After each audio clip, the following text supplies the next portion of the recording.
But the definition of what a shirt was and what a shirt wasn't, it was real thin. Started to get very questionable. That's why I said I saw this firsthand. It's a lot of niptus out here, bro. There was a neck and a bottom line. That little side seam. Bodybuilders bought in all types of crew. What you call it? The crew cut. Crop top, and you start to cut pieces out of the shirt to make it a little bit more revealing. You know what I'm saying? But in Chelsea specifically, it got to a point where it was just shirt essence. You had the remnant of shirt. What's going on, fam? This is KR Jones of the Off the Strength podcast, and I am here to tell you to like, listen, subscribe, and if you're feeling freaky, visit offthestrength.com. That's where you can go and get more information on us. That's where we can link, we can build, we can connect, and let's make this thing work.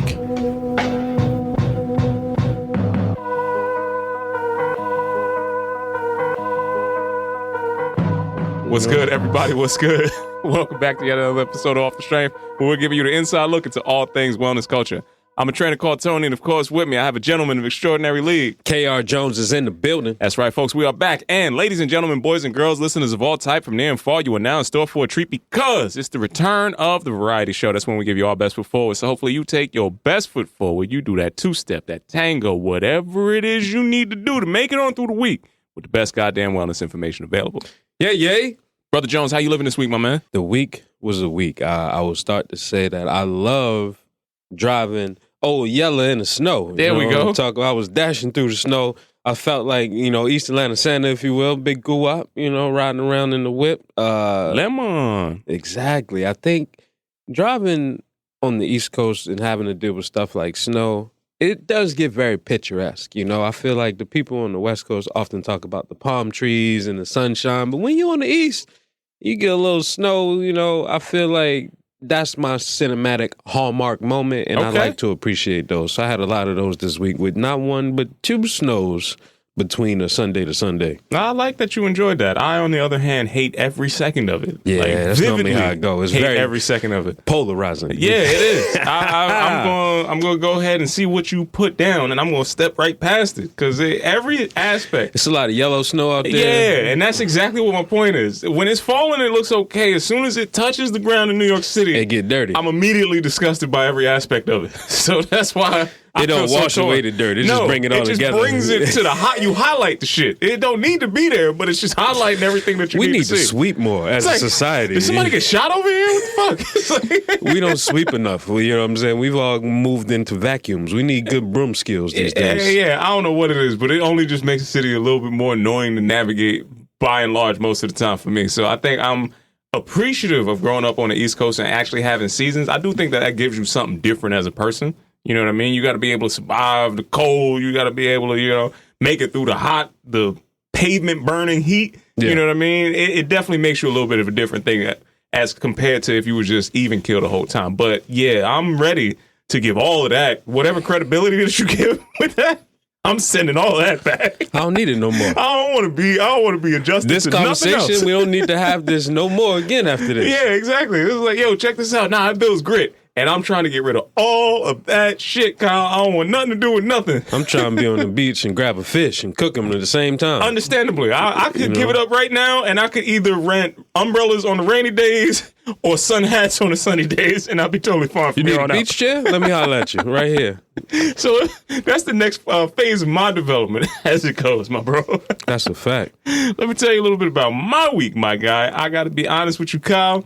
If I had to give you anything, it's going to be Bittersweet Blessings coming in off of my side, my man. Damn, that sounds like a low note already. Bittersweet Blessings, because, there's going to be highs and lows in between everything, and if you only focus on one, you end up missing on the other side, my man. So I have begun to really usher in the skill of developing a deep sense of gratitude way before you're supposed to have that gratitude, my man. So I do find, even in some of the bitter moments, there's some sweet stuff in there, man. So I got to go ahead and shout out to Brother G Moon. Celebrating New Year with him immediately after we came off these mics was something that was extra fly. Definitely shout out to fam over there. You know what I'm saying? Everybody that gave us the pass over in Chinatown, I was very happy to receive that pass, bro. The G pass is stamped over there. The G pass is official. Now we certified in there. 100%. We got to get a food night out one time, man. We got to really break bread with homie over there. But for sure. Even more monumentous, another blessing inside the bitter week.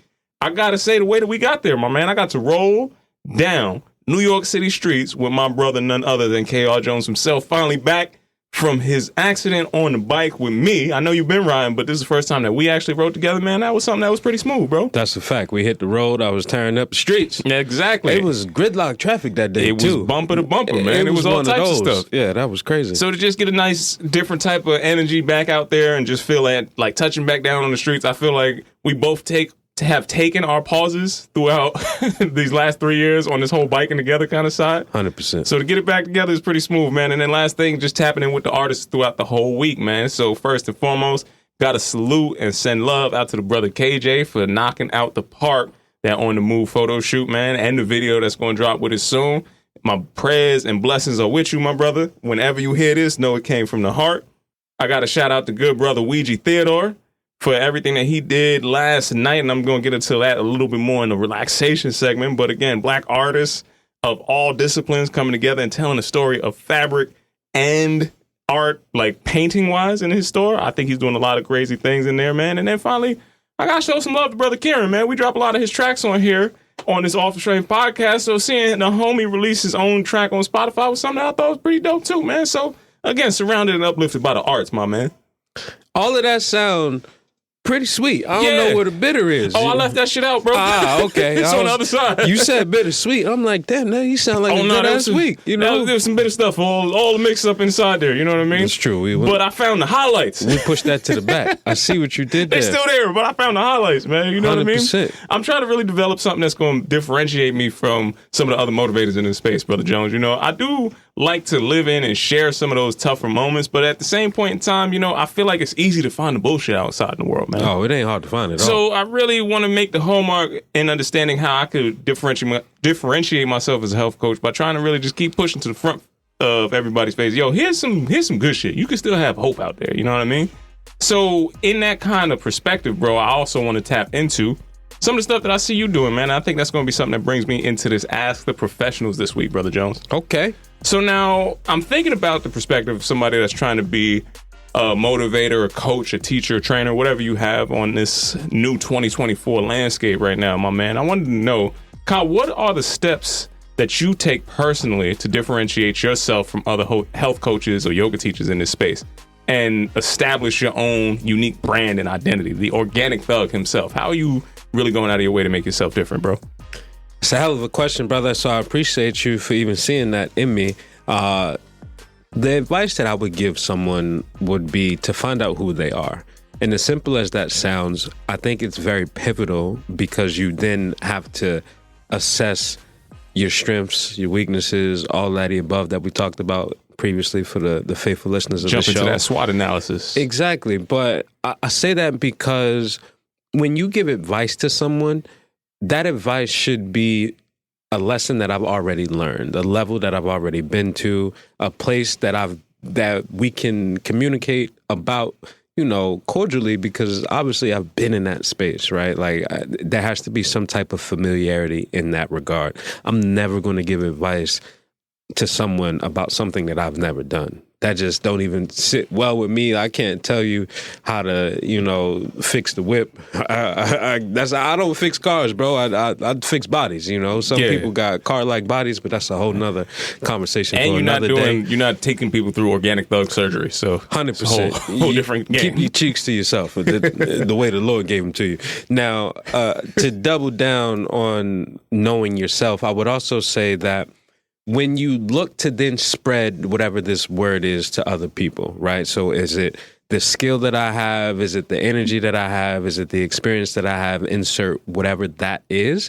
I feel like it should also be something that you would do without money being involved first, right? Like you got to be willing to give that time up for free in order for people to see the value in it at some point. It doesn't have to stay that way, but I would have a conversation and give somebody game without them paying me, just because that's the type of person that I am. You might do it off the strength, you would say. Some would say you would do it off the strength, Tone. Thank you for that plug right there. Yeah. But that's real, right? Because then that's going to make that level of whatever value I'm giving you be even more digestible, right? It's like, oh shit, he's really doing it. So I can see this in him. I can believe that. And that's going to give you someone else to spread that word, to grow whatever it is that you want to grow. So the 2 steps in short would be to first be authentic in whoever you are, and then be willing to give that away for free in hopes of one day being able to charge people for this service. I totally appreciate that, man. And I think it resonates with a lot of different aspects that I see in both you, and reflexively, I see that in myself. Now, Kyle, I mentioned last night that we had a conversation just as we would normally strolling these city streets, pontificating, if you will. Yep. I don't know if you necessarily get money from like monetizing your community, but I do know that you can get money by solving problems for your community. That's something that most people don't really take into account, that you never get paid for just showing up and being that nice person or whatever it is that you think you are, like with your special story and everything else. Like literally, what problems are you actually solving, right? So I had to ask myself that same question, Kyle. And you know what? If I'm being honest with myself and I'm being somebody that's staying true to my story, I'm somebody who has a disproportionate amount of information about one area only. Now, it extends into a lot of different places. So I've made it stretch into a lot of different places. But the thing that I know about, bar none, is this whole physical machine that you finished talking about, this body that we have, you know, this big whole consortium of muscles that most people don't really have the same level of. A skin suit. You know what I'm saying? I don't know where you're coming from. That's coming off real. We Jeffrey. all hot dogs, just wrapped together. It's a real Jeffrey Dahmer description that you're giving out. But nonetheless, you know, I really do appreciate the fact that I do have this information, and I need to do a better job at sharing that, man. So I'm going to stay true to myself, Kyle. And one thing that I keep hearing about in my community, a lot of people with knee problems, bro. Oh, for sure. 100%. In particular, I'm hearing a shocking amount of bikers have knee problems, my man. Every single week I pull up to bike church, I hear somebody else talking about a different issue that they have. And now, Kyle, if I'm going to be me, a trainer called Tony, somebody who's has that, you know, background in exercise physiology, and maybe somebody who's even put some of that background, master's degree level of information to the test when I had to rehab my own knee problems. I got to give somebody the 411. I got to give them the breakdown, Kyle. I got to really let them know. They knee problem, the knee might be actually a victim in a crime that's happening at your ankle or your hip. 100%. A lot of people don't know that. So you know that off the top, Kyle. What am I hinting at if that's something that is coming into, you know, your purview? Why would you say that immediately? Because your problems start from the ground up, Tony. And majority of the time, if you're feeling something, anything in the hip or the knee, the foot's often the culprit. So I'm going to get into the dysfunction, Kyle, because that dysfunction comes from some type of biomechanical misalignment. Now, that knee being a victim here, right? The ankle or the hip is usually the culprits in that. Nine times out of 10. Hostage. 9 times out of 10, you know, you could have some kind of crazy impact-driven injury. I'm not talking to you. That's going to be a whole different set of categories. You take that with whatever doctor's advice is giving you. But I'm talking about those chronic little issues, right? Those things that sound like, a little ache or twinge here and there. Usually like your body's check engine light going on. 100%. Give you a little hitchy and giddy up. Hey, check this out. Don't make this normal. This don't feel right. Let's not normalize this dysfunction. Let's get into it, right? So in that joint by joint appraisal, I'm going to really make it as simple as I possibly can. I'm trying to stretch these words out. People get what I'm saying, Kyle. You have a system of mobile and stable joints in your body. If you start at the foot, the ankle, the joint that's really the main attraction in that lower extremity, the ankle is supposed to be relatively mobile. Yes. Right? Ankle is supposed to move with a wide range of motion compared to your knee, which is supposed to be relatively stable. Yes. By the time you get up to the hip's supposed to be a little bit more mobile. And then you go into the SI, right? That sacroiliac, the base of the spine, is supposed to be fairly stable. I know what you're saying. Right? We go up, we get into the T-spine, a little bit of the chest action, it's supposed to be mobile, and then when we get to the clavicle, it's supposed to be stable again, right? Yeah. When you sit down for most of your life, when you ride a bike for most of your life, when you do anything that's going to keep you in a forward flex position, and you don't have good range of motion in that mobile joint all the way down at the bottom, you're going to look to get mobility in the stable joint next in the chain, right? Yes. So as you're starting to move that chain around, the next link, which is only supposed to open like a door, now you're taking that door and you turning it in different directions. You're getting rotation on that door, and that's what the knee problem is. So it's either you can't move your hip good or you can't move your foot good.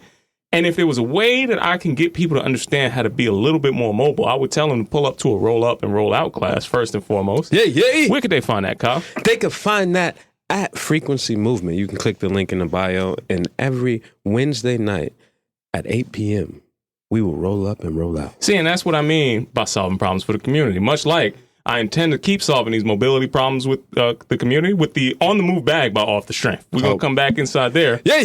Because the bag is also going to help you get in your bag for stretching and relaxation. But we're going to move on. All right. Outside of that, we're going to get into some good. Uh-huh. We're going to get into some bad. Yeah. And then we're going to talk about something that might be a little bit ugly, Kyle. It's time to get into this week's episode of Rip from the Headlines, my man.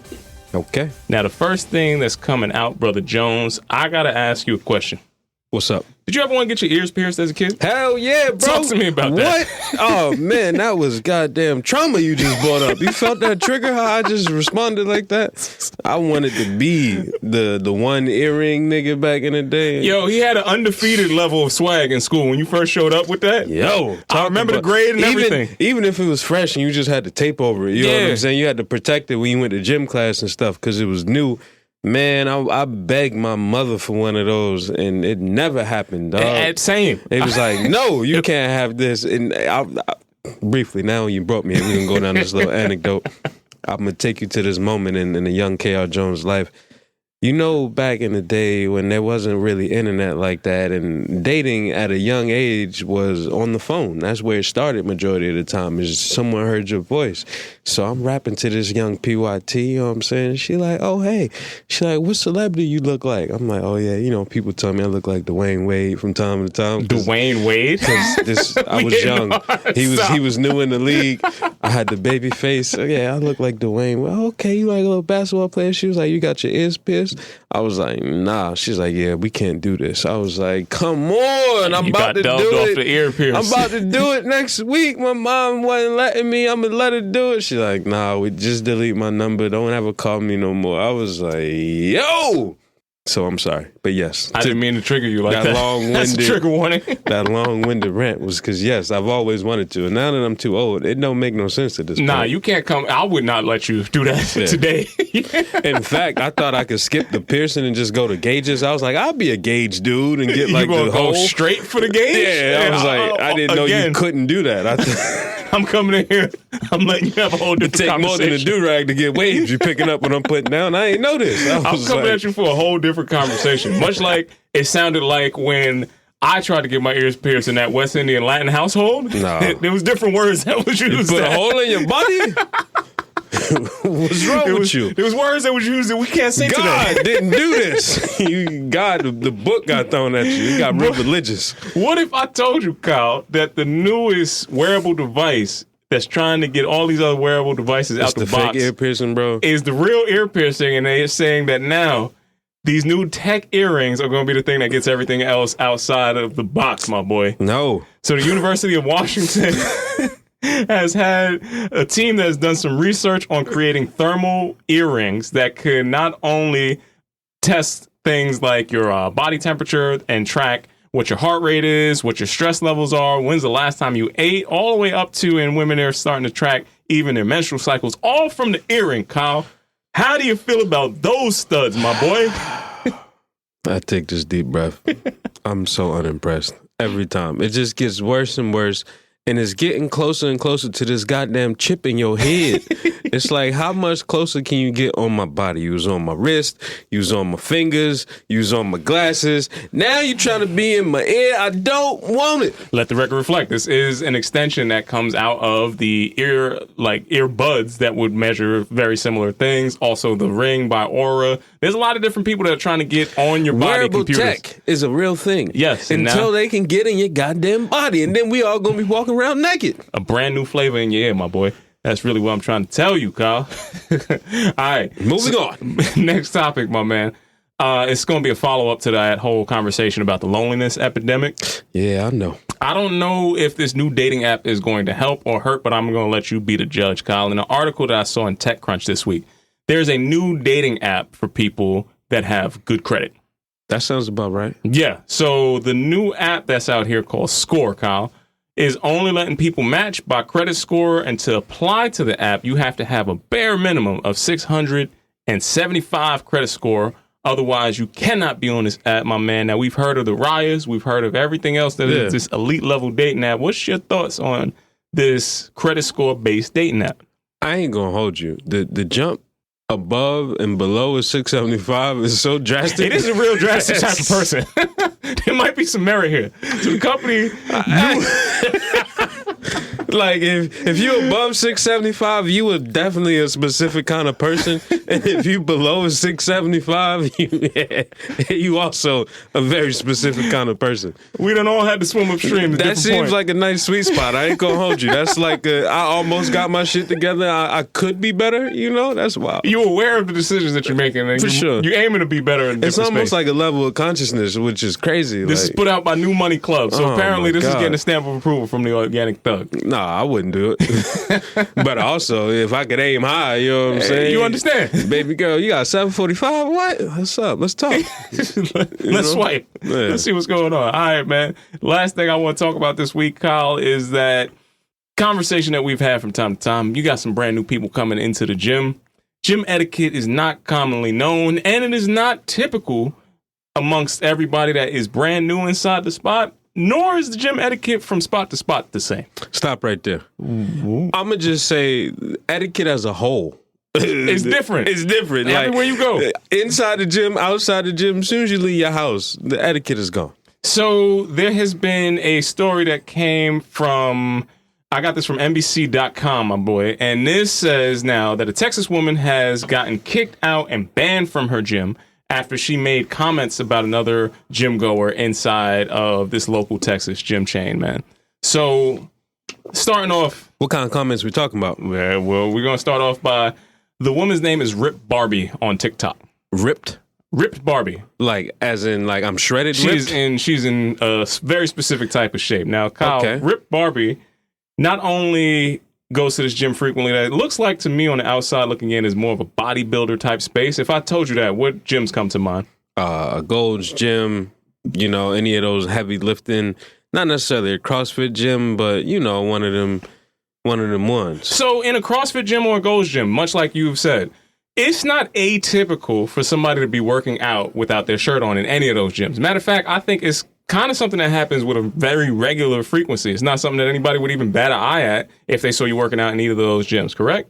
That's 100% fact. So in this gym in particular, Rip Barbie had an issue with not the fact that this gentleman had his shirt off, but she had an issue with this gentleman's body and why he had his shirt off. So there is an issue around body shaming that I haven't come across before, where the woman is shaming this man and saying that if you're going to work out with your shirt off, you need to be in a certain type of shape. And if you're not, you should not be able to work out with your shirt off inside the gym. Now, let me tell you where she went wrong, Kyle. Okay. She posted that on TikTok. Not only did it go viral, but it went viral, and other fitness influencers started to tap in and shame the woman for shaming the man, but it is causing some division. So I wanted to come here and try to get the Organic Thug's reaction to, is this keeping it real going wrong? Or is this something that is a case of gym etiquette just misunderstood, my boy? Yikes. So let me give you the skinny. I'm going to give it to you straight, lay the game down flat. Body shaming is wrong.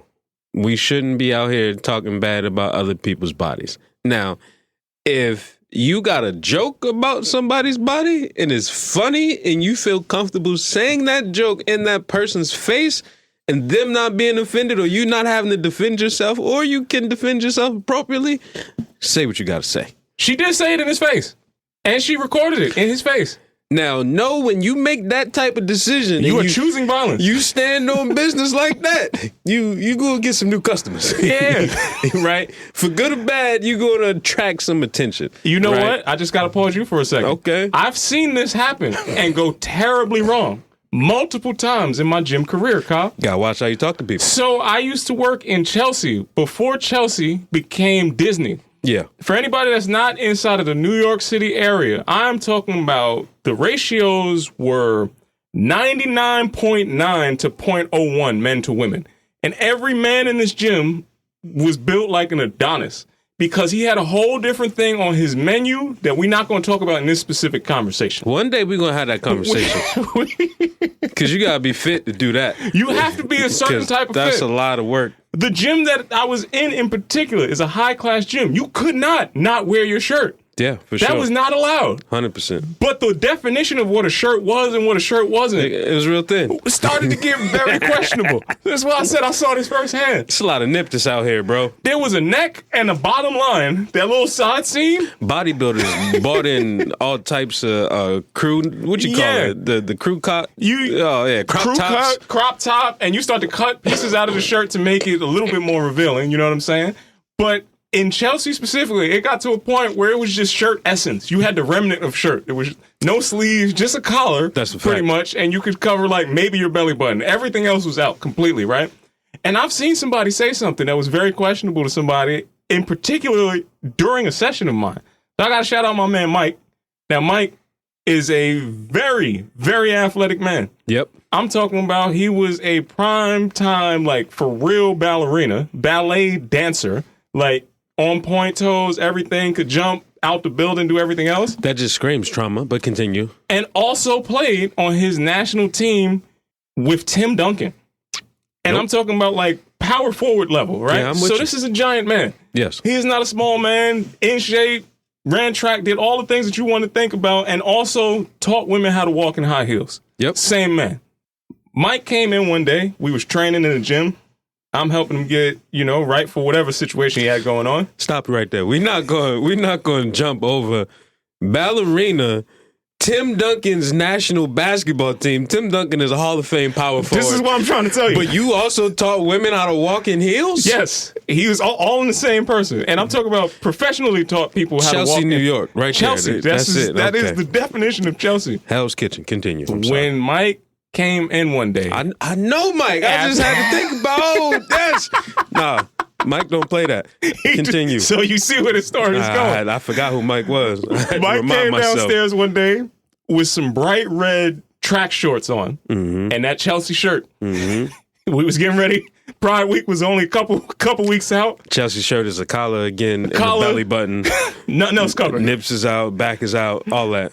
Full package on display with these shorts on. For sure. And definitely was totally fine with whatever smoke came his way. Based off Banana of in a that. hammock, you know what I'm saying? I'm serving. He came downstairs and this woman, which the phrase Karen did not exist at that point in time, but I'm sure today, looking back at it, she would have been identified as a primetime Karen. As such.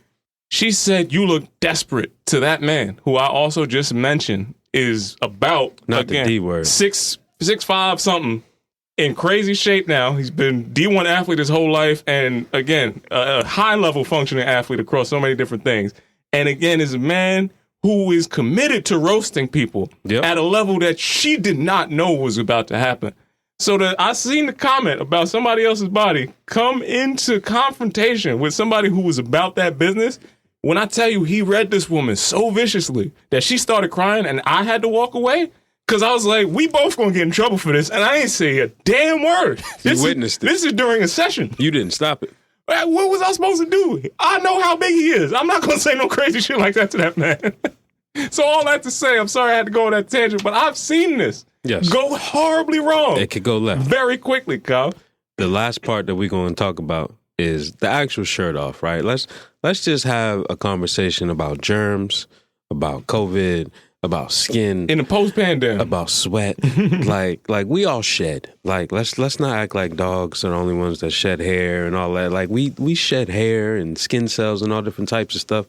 When you're in the gym and you're half naked and you're touching different equipment, you're only making that environment more susceptible to shit like MRSA and, you know what I'm saying, all those other athlete foot-like diseases because you sweating and now somebody else in this and you ain't wiping it down. So that is the other side of taking your shirt off. Like, come on, bro. Like, this is community space.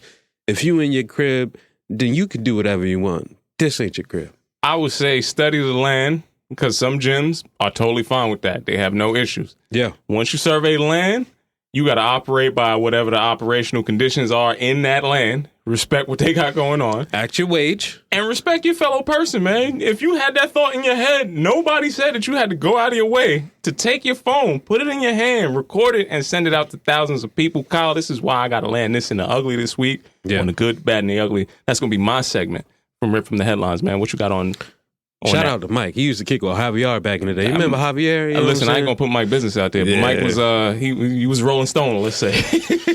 Dum, dum, dum. Shout out to Sliding out Mike. of that. Man, I went to try to look up the fit Barbie.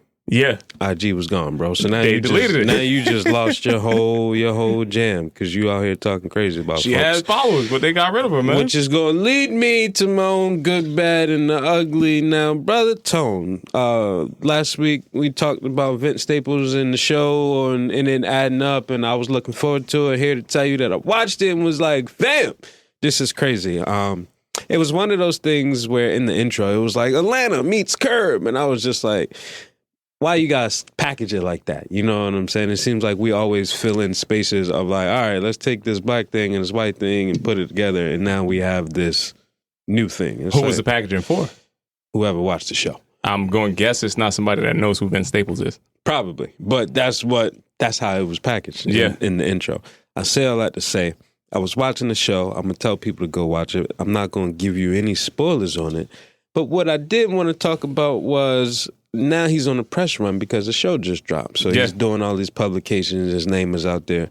There were some tweets that went out. A top 10 list, if you will. I'm only going to give you my top 3, Tone, and I just want to hear your immediate reactions on them, right? First one. Vince Staples tweeted this on December 15th, 2022. They lucky I didn't graduate high school because I would have been cured cancer. It's number one. Immediate thoughts when you hear that, Tone? Vince Staples is a gift onto the world, and he's got a comedic sense that is different than most people are ready for right now. This is a twofer. This was reoccurring thoughts. One on September 21st, 2022, and then a revisit, or the previous one was January or June 14th in 2020. Let's start with June. What y'all think Michael Jackson's real voice sounds like? I'm thinking Freddie Gibbs or Kyrie Irving.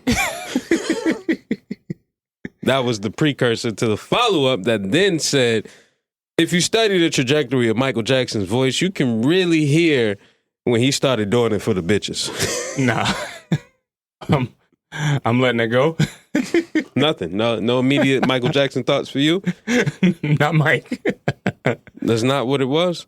All right, and this last one kind of hit home because it hurt me a little bit, but I'm going to end on this note is he said, today I learned y'all really out here eating bagels. I am both flustered and disgusted at people eating bagels. Now, I don't know where the bagel slander came from. This is New York City. You're going to get you a bagel at some point. Somebody's going to offer you one. It's going to be cut up or it's going to be served as a whole, but you're going to get a bagel. I feel you on that. Immediate thoughts on the bagel. Shout out to Vince Staples. I hope everybody go check out his new show on Netflix. The Vince Staples Show. The Vince Staples Show. If those tweets alone didn't take you where you needed to go, I think it sets you up for what the show's going to be. Hell yeah, man. Sliding into the bad, Tone. Let's hear about it. We often talk about fitness, and famously you talk about Atlanta and the group fitness scene. ATL, don't disrespect it. I'm here to talk about the C-Walk class, Tone. Nope. Now, when I say C-Walk, I'm setting up something. I'm going to refer to why I said what I said in the last story. What was that? Please. Hey, shout out to Vince Staples and all the stuff that he's got. All those people that's affiliated with that. You know. I don't play around with him. You know what I'm saying? I'm I just salute them when I see them. I'm just acknowledging black culture on another level. You know, when I say C-Walk, I'm not talking cha-cha slide. Yeah. I am talking the Crip Walk, if you will. Famously known from Snoop Dogg or OT Genesis or any other Crips you may know, Nip, Schoolboy Q. It's a list of the gentlemen that we know That's affiliated with such an establishment. with the legendary street establishment. That went to college. Yeah, they went to college. And this is why I'm like, I don't know why you trying to put this on. Like, I go to California from time to time. I don't have no issues. Same, no. Universal love, you know what I'm saying? Big B's. Now. Not right off of that. That's respect to my affiliations. Now, sliding out of that, the other group fitness crime that I would say I saw was Young Jock actually attending a group fitness class. Now, we know that classes in the A, they often bring that energy. They playing a very specific brand of music. They working on a step, famously, known by Billy Blanks or Richard Jefferson, whoever you want to talk to, the workout step. Richard Jefferson? You know what I'm talking about. You mean Richard Simmons? Same, but different. It's not at all the same. One got straight backs. one is clearly a Jewish man. Speaking of Jewish, you heard they got a new... Nope, we're going to skip right past that. I don't know where you're going, but I'm getting off that train right now. And sliding into the ugly this week, Brother Tone. First of all, I think young Jock doing the class, I don't think that's bad, man. I gotta let Jock get that off, bro. Nah, man. If he not doing is going down. He did that at the end of that video. But not in the beginning. Don't come out to a song that I don't know. He's trying to give you the new slaps, bro. I don't want your new stuff. I need your old. I really do I need your best. I don't want nothing new you cooked up. There's few and far between chances, unless you're touching down with a legendary DJ like Hassan Insane himself, and he's giving you the lustiest of vibes, breaking a new record. Where do people go to find new songs, bro? It don't exist. It doesn't. It's hard to find the space. You got to find a very specific, you got to be tapped in with a very specific person. Yeah. The venues, they change every 2 years in New York. You know what I'm saying? The thing that you thought was a hit is not a hit no more. It's a coffee shop now. And I'm saying, and the DJs is moving all around the world. So unless you understand and you tapped in with that crowd, somebody needs to be breaking records in different places, man. You need to restore the feeling. I feel like, Kyle, dare I say, the gym might be a good place to do it. And I do think that with the advent of these Nike festivals coming up, you could get the fitness class off with the right performer in the front of the class. You said this before. And I think I like to salute Young Jock for trying some innovative shit. So that's why I got to take the other side of that. I appreciate you out here supporting him. Yeah, it's going down. We're going to slide out of that and away from that. And we're going to talk about this story that hit my timeline, Tone, and it was similar to a conversation we just had off the mic about Klay Thompson. Okay. Now, we talked about Klay Thompson being injured and him not being the same after that injury. Yeah. This article specifically was talking about a microfracture surgery. Okay. That a lot of athletes have went under. Now, the athlete lineage that they focused on traditionally, Tracy McGrady, Jamal Mashburn, Chris Webber, Allen Houston, and Anthony Hardaway, famously known as Penny Hardaway. Okay. All three of these gentlemen suffered a microfracture injury in which they had that surgery named after it and was never the same after it. Now, the person that's talking about this was the only person that had a promising career afterwards, and that was Amari Stoudemire. Okay. Right now, Amari Stoudemire was talking about the injury that he had and the surgery that he went under, and pretty much the time that we were in now, if we're talking timelines, this is anywhere from early 90s to early 2000s. Yeah. Right? And in that time, medicine then in comparison to medicine now are two different things, let alone insurance, let alone access, let alone consciousness of what could possibly happen. Present day, we have a player like Klay Thompson who seems to be unraveling right before our eyes. Someone that has been injured, not that you were necessarily an athlete on the field side, like you were definitely an active individual. Can you just shine some light briefly on your insights to the microfracture surgery and how that could affect someone's career? Well, I would say, holding off on that specifically, there's so much that's in that story that's relevant to why that story is impactful that I actually do know about, that it's kind of revelatory. So it wasn't just that surgery yesterday versus surgery today was like slightly different. You talking about homies was only like a good 20 years off of playing in Chuck Taylors. Yeah. On hardwood floor with no give, no bounce, no kind of... With no percussion gun. Yeah, no kind of You ability. might have had an ice bath. I don't even know if that was fully there yet. They had tape. Yeah, for sure. That was the extent. Lots of it. That was the extent of most athletic departments. It was like, yo, we can put some tape. Braces. You can get them ankle You get some braces. ice and you can get some tape, my friend. You know, like what else are you gonna get outside of that? And at the advent of that, we were studying that whole athletic training pathway, right? Yeah. So the fact that that is a new like budding part of the athletic continuum in the industry, you're talking about some of those injuries happening before there was technically what people should call sports nurses on the field at most of the time. And the strength training departments was just go to the gym, pick up the weights, do something inside there. We're not going to give you any instruction on why you should train this way.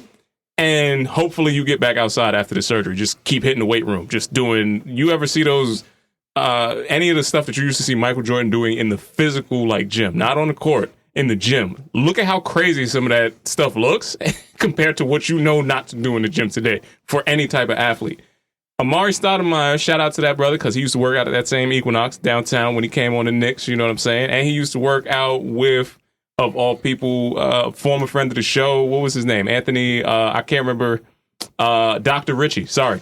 From what the hell? Recovery NYC. Sorry, hit the wheel on that one. Amari Stoudemire. He's a forgettable individual. He is. Amari Stoudemire used to work out at the Equinox downtown, where he also used to train with Dr. Rick Ritchie, right? So the Phoenix Suns team and everything that they were doing when he was leaving this surgery, they were at the forefront of taking athletes who were completely before. If you had that injury, your career was kind of over. They had everybody in the NASM beginnings, like all of the strength and conditioning coaches, all of the doctors, everything else, working on every single athlete following a very specific protocol that literally no other sport was doing at that point in time. So all of that to say, the forefront of where that technology is, the forefront of where science is, Amari Stoudemire got the immediate benefit of most of that stuff. And that's way before homie was taking the wine baths and all the rest of that shit.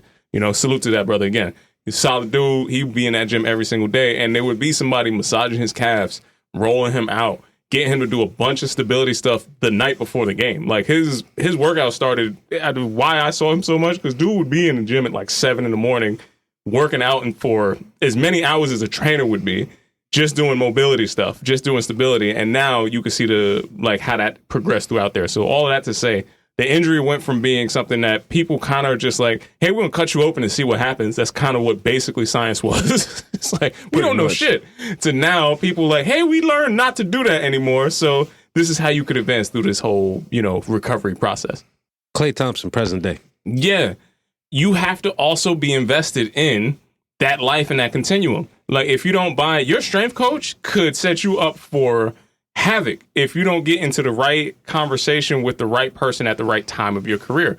There are some strength coaches that are just as accredited that have a complete opposite end of the spectrum belief on what recovery from an injury needs to look like. They just do. They don't, and they are the people who've been in those departments for years that don't want to change anything. You know what I mean? So you got to understand what that perspective needs to mean. If somebody is just like, hey, just get in the weight room and start clanging and banging, moving stuff around, and they don't really have a high level of appreciation for what functional training needs to look like, you might be in a position where the longevity of those athletes don't last the same. I look at Klay Thompson, I look at Derrick Rose, where you got somebody that's, again, a hyper-performance, hyper-power athlete that could jump through the building but didn't know how to land. His training people could have gotten in front of that a lot sooner than when the injury actually happens. So you got to be able to really see that, correct that prescription, or work with whatever that person has. And, hopefully you keep your athletes on the field for a lot longer. There's a huge difference between being certified and being qualified. Absolutely. We're going to slide out of that, Brother Tone. Man. That was the ugly. That's a different story. Shout out to Amari again. Now, before we get into our Raising the Bar segment, I would like to take this time to have a brief segment for Black History Month. Okay. And Brother Tone. Yes, sir. Last night I was asked a question that I was not prepared to answer. So I'm here to ask you the same question here, live and direct. Okay. In this month of Black History, what is the blackest thing you've done thus far? What is the blackest thing that I've done in Black History Month? In Black History Month. I don't even know how to answer that. I feel like waking up every day. That is correct. There we go. I was like, I don't feel like I have to There be is no performative about wrong that. answer. I don't want you to think there is. But when I was caught with this, I was like, ooh, let me think. And the homie was like, oh, well, it shames me to say this, but I had a Popeye's biscuit with no drink. the See, other I'm day. not going there. I was like, oh, you was trying to kill yourself. That was murder is what it was. So I had to take that time to reflect. And for me, I would have to say, what's funny is this happened on the 1st of the month, February, the Rick Ross exit from the art exhibit. You know what I'm saying? Like, God dip off. Hey, I ain't got time to say peace to everybody, so I'm gonna just dip. So I think the Rick Ross exit was one. But coming in at a number 2, pretty fierce, I went to some birthday karaoke that I told you about, and I was comfortably singing Niggas in Paris in a room full of white folks. Yeah, that's going to be up there on the, We Shall Overcome Ball so parts. That shit crazy. And what was the crowd participation like? They was singing the Kanye part for sure. So try to tell You you. want to get meat in the mall, you know. All right, we're going to slide out of that. We're going to slide into our Raising the Bar segment this week, Brother Tone. Ladies and gentlemen, boys and girls, listeners from all type, from near and far, you now restore to Raise Your Bar. Now, Brother Tone, you alluded to a event that we both attended last night. Yes, sir. I ain't going to give too much light on it, but we'll talk about the person you were that night. Okay. Now, faithful listeners of the show will know that you talked about your pops on the pod before, and you mentioned that when you were younger and you would be out with him in public, that he would stop and talk to everybody along the way. Absolutely. And the littlest walk down the block might have turned into the talk to everybody on the block kind of walks. Yeah. I'm here to tell you that the apple has not fallen far from the tree, Tone. I appreciate that. Being out last night, I realized, like, fam, you talking to everybody. This man was working the room like I've seen no other. I've only seen one other brother do that. I'm going to leave his name anonymous because I don't know where he at in life I was about right to say, now. don't put me in a company with nobody that Not you at all. gotta That's what do I'm all saying. that for. We going to just keep him in the dark. Now, what I will say, though, again, is that moment in witnessing that took me back to the moment of my pops, right? And the things that I picked up from him. And when he did pass and I posted on Instagram, I put the little sonnet, little poem, if you will. And I was like, intrinsically, you are your parents. You might not see it until you're old enough, but your mannerisms, your language, your presentation stems from their origin, right? And I was thinking like, damn, like Kenny Jones, he was a man of few words, with the undeniable presence, right? Mm-hmm. Like you knew when he was in the room, everybody could see him. You felt his energy, but he definitely didn't say a lot. And I was like, damn, that's definitely the individual that I grew up to be, for sure. I don't always start combos, but I can keep them going depending on who you are. You know, I might give you the spin off. You know, you wonder why you need a spin move in your repertoire so you can spin off some bull from time to time. You know what I'm saying? Now, what I'm here to ask you, in this apple not falling far from the tree, brother, if there was a quality that you could pass down to Little Tone in the future, Don't put that on me. if need be, you know what I'm saying? Little Vidal, you know, if you could just inherently just give this thing away, what would that quality be? It would be the quality that I had to work the longest for, and I would say the sense of self-worth and perseverance. Stretch that out a little bit. Yeah, I'm going to dive into both of those, but I would also just want to go back to, that apple not falling far from the tree and myself. I think there's both all of the things that you're going to get from your parents that are going to be the great attributes, and there's also going to be the things that you're going to have to be, what I say, accountable for, and the attributes that you see, okay, these are the opportunities that I have to really correct in my life, right? Yeah. And I'm not saying that to put any kind of disparagement on my parents in that conversation, but the lessons that you get from the things that they didn't necessarily talk about, but you can see and observe, are the things that I think are really going to be transcendent in your life. And that opens up the door for you to go a lot further in your own personal development. Now I'm at the age where, considering taking care of the parents you can see where development is and why development is what it is. And with knowledge of all of that, I would say the first things that I would want to work on is appreciating all the stuff that I've gotten that are for the benefit, but then being accountable for all the things that I know I need to work on for the rest of my life to make that transition easier for the would-be alleged Tony of the future. Now, I say all of that to say, the reason why I want somebody to inherent perseverance is because I hopefully have done the work that they never actually have to tap into that perseverance. You never know. I'm hopeful that I have accomplished all the things that I need, that they don't have to work as hard. My goal is to make that path to be easier than I had to strive for. And the knowledge of self-worth is going to be the thing that I would say ultimately makes that path easier. Because it's never in question that you're going to have to deal with some bittersweet kind of peaks and valleys throughout this whole journey of life. But I want those peaks and valleys to be completely different ones than the ones that I'm facing currently at this point. So it really would come down to understanding who you are and knowing how to navigate those highs and lows that I want to be understood from birth. Like, you are of value. You are somebody that is innovative, and you are somebody that is going to change the face of this world. As a decree is something that I want to be embedded just in natural knowledge. I don't know if we ever got to that level of deepness in, my household, because there was a lot of other stuff to think about.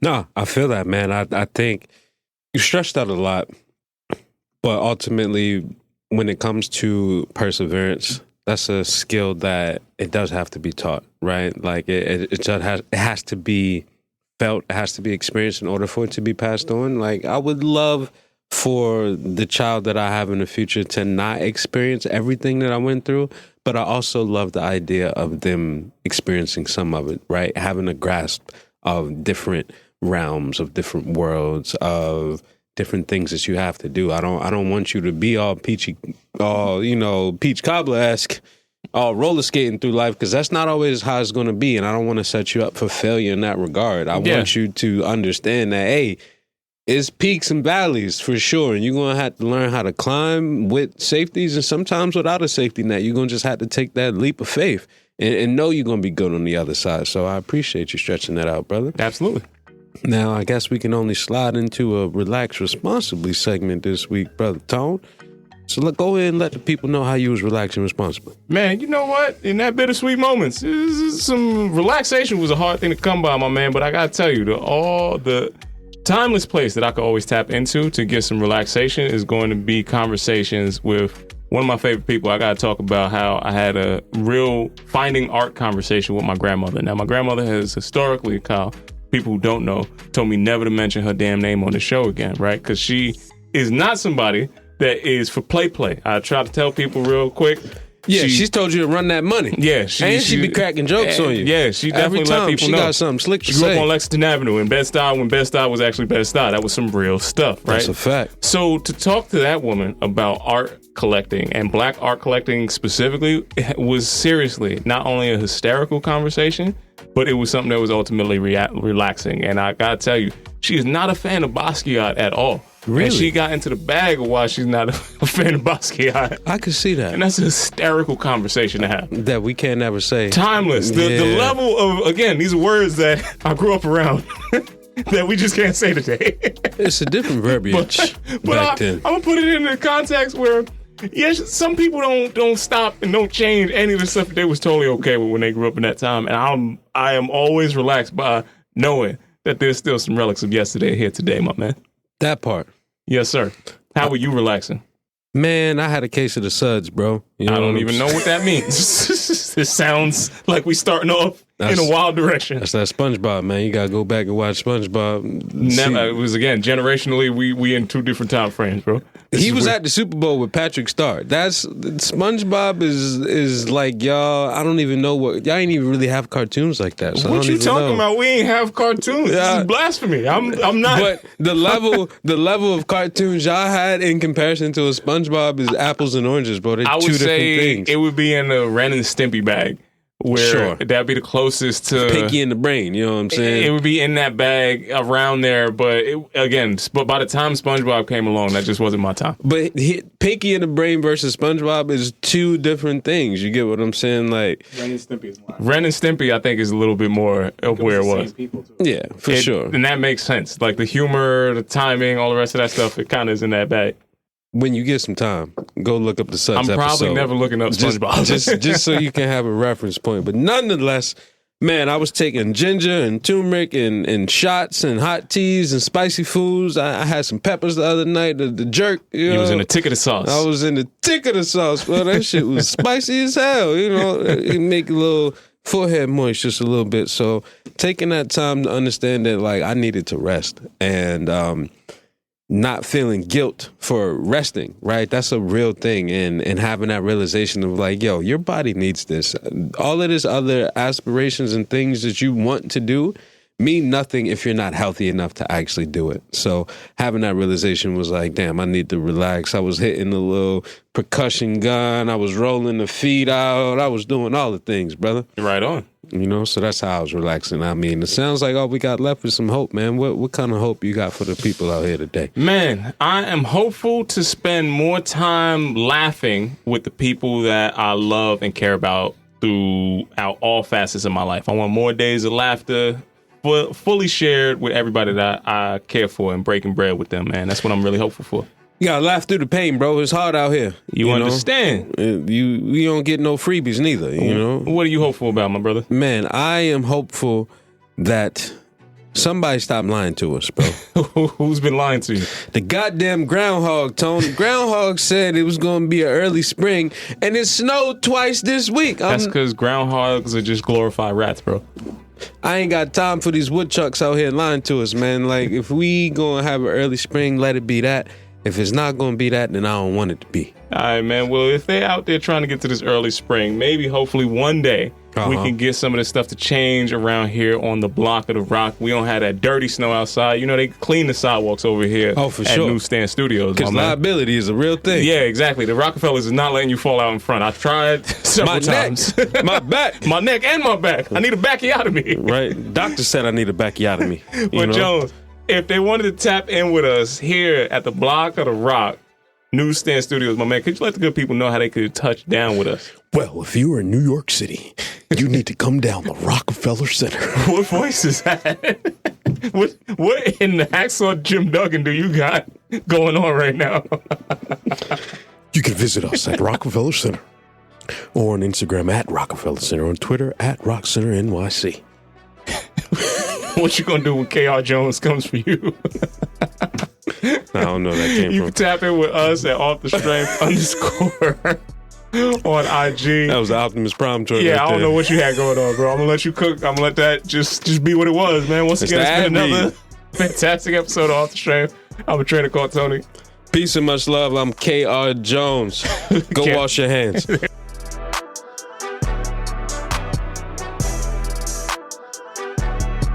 What's good, everybody? I'm a trainer called Tony, and I am here from the infamous Off the Strength podcast, asking you today, listeners, viewers, wherever you may be, to please like, listen, and subscribe to our podcast. This is how we're going to continue to be able to deliver you the best goddamn wellness information out here. So if you want to keep hearing this and you want us to keep growing, you are a part of this show just as much as anything else. So please go to offthestrength.com. Make sure you check out our blogs. Make sure you check us out on IG. And if you're hearing this voice and you didn't hit that subscribe button, know that Kyle is going to come looking for you. You got that right.